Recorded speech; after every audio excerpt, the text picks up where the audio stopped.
Hey everybody, we're going to do some Zendikar Rising card discussions here before we draft today. I just let viewers pick cards from the new set for me to talk about from a design standpoint, from a limited standpoint, from whatever standpoint strikes my fancy as I read the thing. And in this case, we're going to hop over here to the left monitor. Want to remind you that if you are looking for any of these cards for your tabletop collection, check out my sponsor up there in the upper right corner, cardkingdom.com. You can get there from my affiliate link in the panels and from the links in the YouTube notes. And if you go there from my affiliate link, they know you got there from here. That helps keep me on the air. And if you go there, you're going to find everything you could get, everything you could want, everything available for Zendikar Rising pre-release opportunities, not pre-release, pre-order opportunities. You're going to find it there. So as we go through these cards, keep Card Kingdom in mind as your possible source for acquiring them.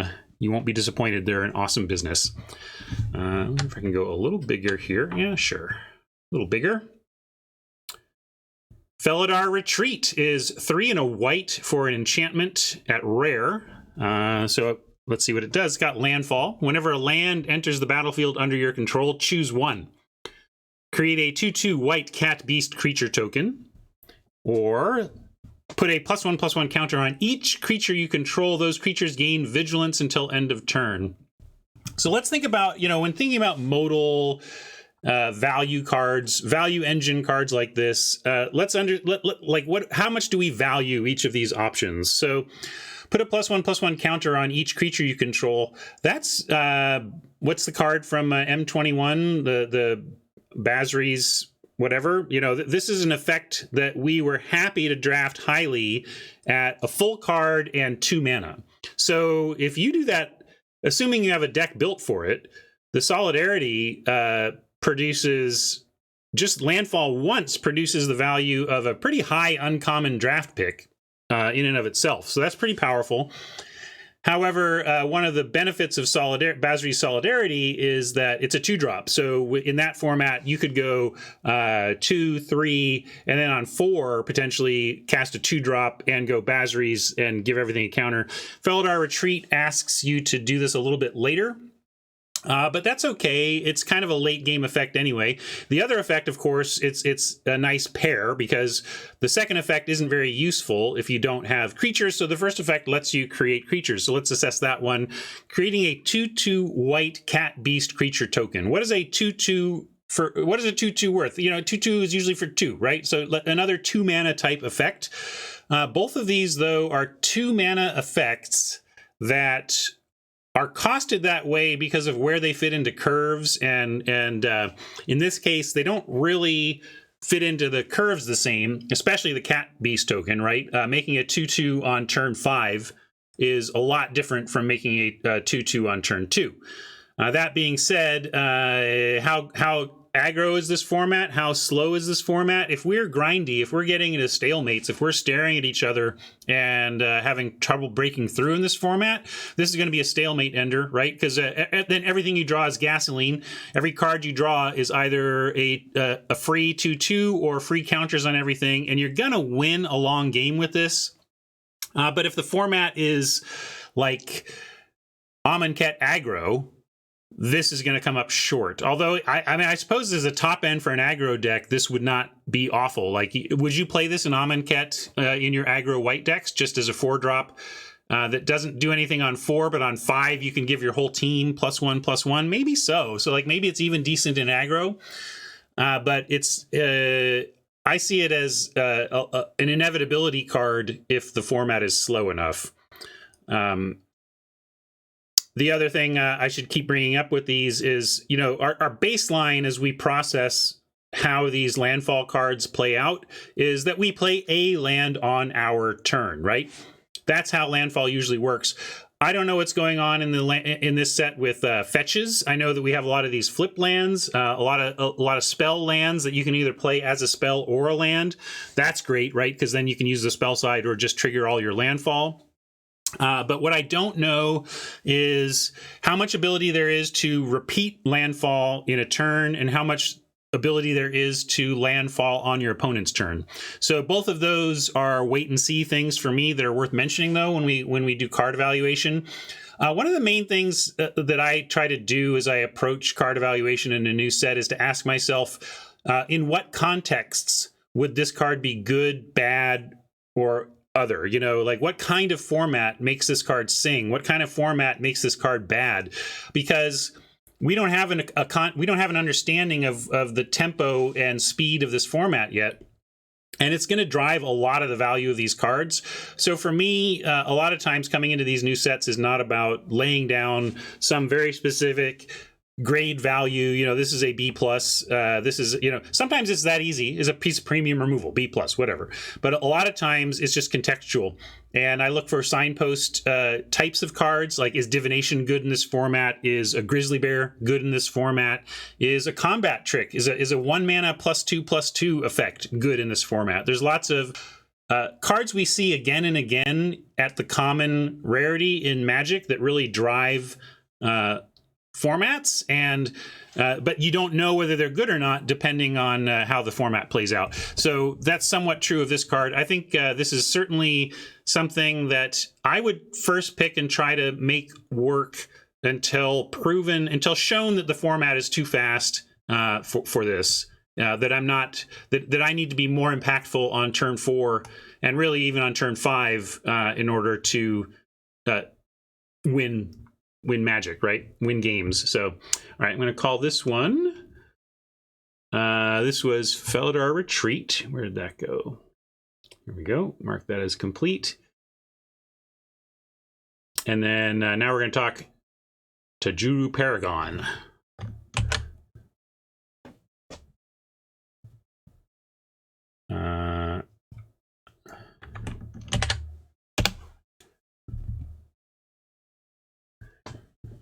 Waiting for Scryfall. That's unusual. Why is Scryfall taking so long? There it is. All right, next card. Tajuru Paragon is 1 and a green for a 3/2 at rare. I already like the numbers, so assuming this is all upside, we're already happy with what we're seeing.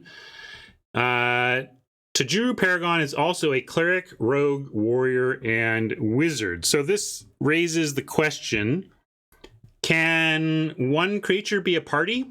Does this creature satisfy all of the, I suppose, might be down in the rulings or something. Okay, I'm very glad to hear that. Generally, here's a game design note. You know, when you mechanically, you can generally do whatever you want with a game. You know, mechanically, Magic could handle the idea that a cleric, rogue, warrior, wizard qualifies a party card for activation. That's just a mechanical choice, right? But you really want your mechanics to match the flavor because it helps people remember what's going on, remember what it does. And of course, the idea of a one-person D&D party is absurd. That's not, it's not a party, right? The whole point of a party is that it is like 3+ people. I suppose you could have a party of 2. Is that a thing in D&D? But generally, you know, your parties, and in this case, the party is 4. It would seem ridiculous to say that you could qualify for the party mechanic in Magic without having 4 creatures be a part of it. It seems like core to the flavor, so I'm glad they designed towards that flavor. Now let's see what else is going on here. It's got Kicker 3. I mean, I already like that it's a 3/2 party enabler for 2 mana. I already like it, but we got Kicker 3, and Kicker is back. Is Kicker evergreen? Or is this a rare thing? Tell me Kicker's evergreen. When Tajuru Paragon enters the battlefield, if it was kicked, reveal the top 6 cards of your library. You may put a card that shares a creature type with it from among them into your hand. Put the rest on the bottom of your library in a random order. I love it. That's awesome. I don't know how much, I don't know what the payoffs are for making a party yet. Seems like though that's a real deal, and this is just all upside. I mean, for crying out loud, I don't care if the payoff, like even if my deck doesn't have specifically payoffs for having a cleric, rogue, warrior, and wizard out, I would just play this in any green deck, and I would play this in any green deck with no other findable, like with no reason to kick it. But you give me any reason to kick it, and then this becomes a possible 2-for-1, a card draw engine at 5 mana. This is very, very good. And green has trouble creating first picks sometimes because of where it's strong. They've been doing a better job of that in terms of creating removal at common that is pretty first pickable in green with the fight and punch mechanics. But historically, it can be hard to get people to first pick a creature in the face of a quality removal spell or something. But this is the type of value package that could easily get you to take this over a piece of decently premium removal in the set because of that 2-for-1 potential, that build around potential. So I like it.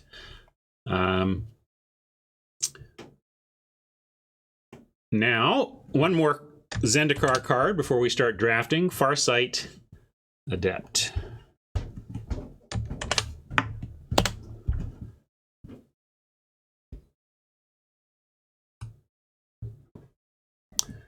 This is 2 and a white for a 3/3. Nice stats baseline at a common. When it enters the battlefield, you and target opponent each draw a card. Well, nothing wrong with that. It kind of reads as a drawback in that unless you're doing something. One of the reasons each player drawing a card is a drawback is that generally if you're casting this on curve, your opponent gets the first chance to access that extra card and make use of it. It's not a massive advantage, but it's a slight advantage to your opponent in that case. And I think you're just going to run these though. I kind of like this. I'll say this again. I try to approach these from, where is this in limited, but also let's talk about this from a game design standpoint. One of Magic's big problems is card flow, and card flow outside of blue. And I say big problems because if you have a format, especially a limited format, and even constructed, but generally constructed decks, you decide how it's going to play out. Mostly for limited, though, I think the formats we dislike the most are the ones that don't have mana sinks and don't have good card flow outside of blue and produce a lot of games where in the late game we're top decking, draw, land, go, my turn, go. And, we're sitting around waiting to draw something that matters, waiting to draw something that impacts the game. And I love sets that, it was why I always talk about this with Dominaria. Dominaria is one of my favorite formats of all time because it's a format where you find yourself going 1, 2, 3, 4, 5, 6, 7, 8, 9, 12. I needed 13 mana. I only had 12. Darn it. Okay, so what can I do with 12? Right?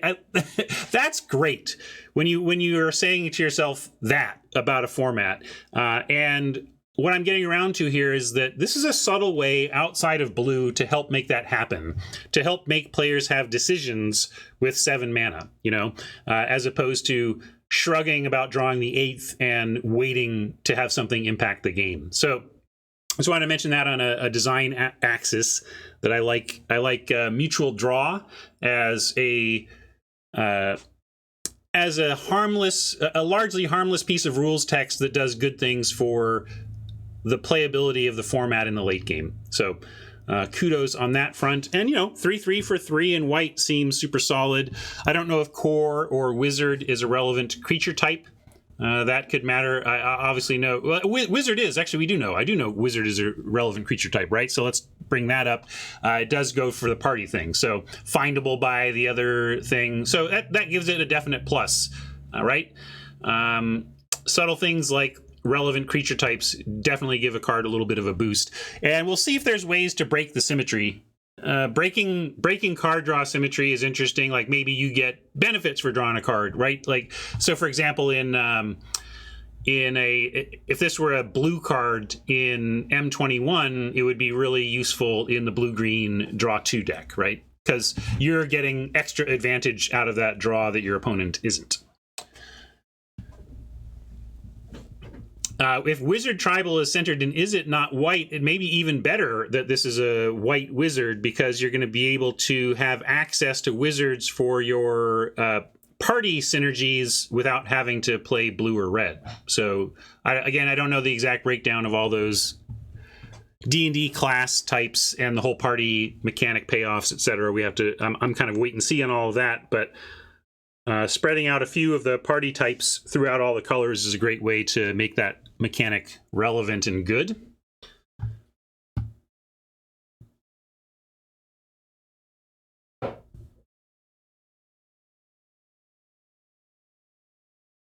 Target player doesn't work the way I want it to in 2HG. When Farsight Adept enters the battle, you and target opponent. Yeah, because it says target opponent, not player. You can read English.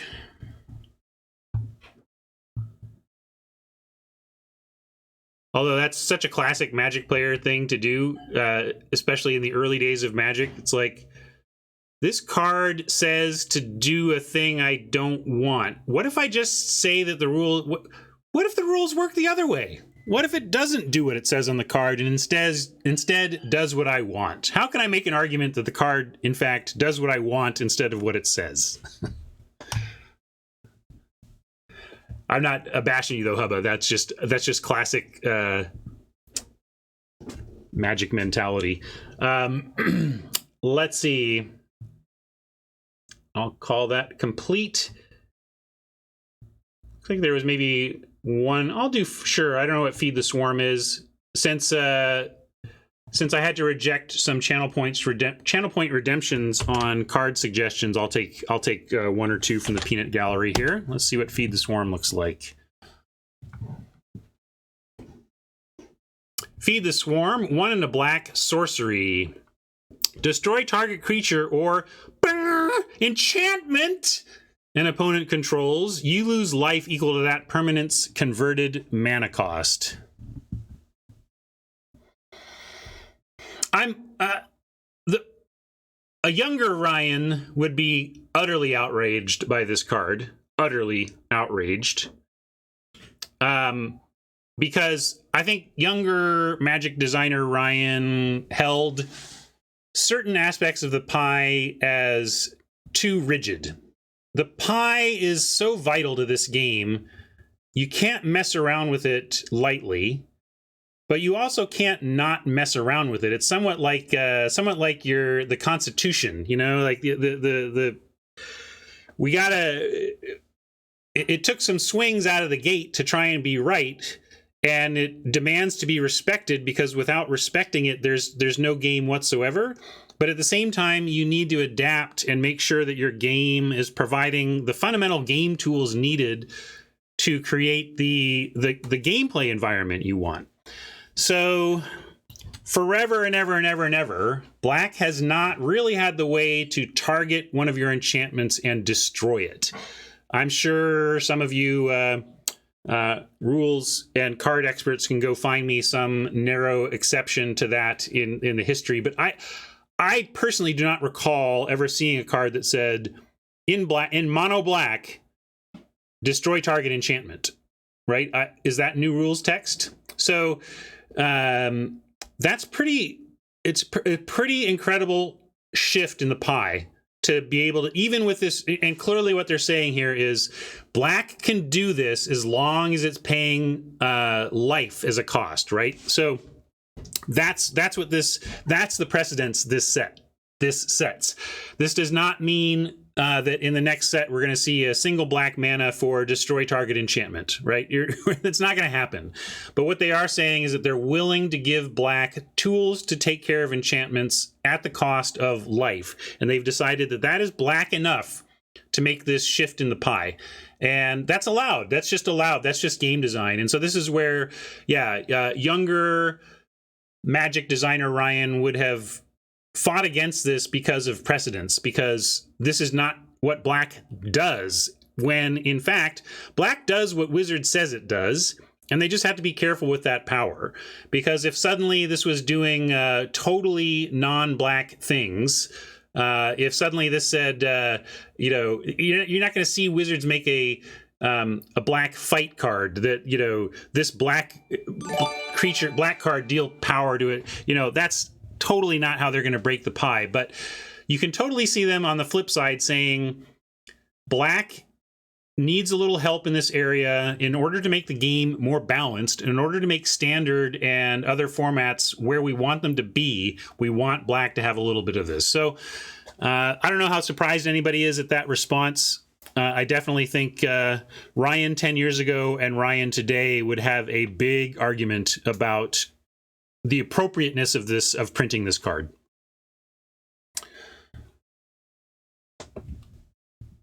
But they got to be careful. It all matters, but it's not it's not a flavor fail. It's only history. It's only Magic's history that says Black can't manage enchantments. I don't know what flavor argument you could make that somehow in all planes of multiverse existence, mages who use black arts just can't handle enchantments, just can't do anything about them, right? It just doesn't quite make sense flavorfully. But so it was just a mechanical thing, and sometimes you make mechanical tweaks to augment the gameplay.